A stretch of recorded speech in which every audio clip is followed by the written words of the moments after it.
Dengan ditemani kakak iparnya, Ali Tison, yang berprofesi sebagai pengemudi ojek online, datangi SPKT Polresta Palembang guna melaporkan kejadian yang telah dialaminya. Di hadapan petugas, Ali menuturkan kejadian berawal saat dirinya mengenal seorang wanita lewat jejaring sosial.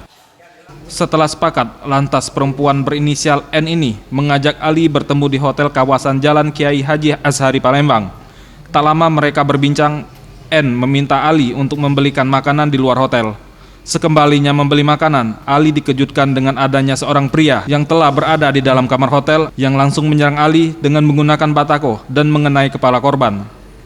Dengan berlumur darah, korban sempat melawan untuk menghindari serangan pelaku. Petugas hotel yang melihat kejadian tersebut tak berani melerai perkelahian tersebut. Akibatnya korban mengalami luka jahit di beberapa bagian kepalanya, serta telepon genggam korban yang sempat ditinggal di kamar juga ikut raib.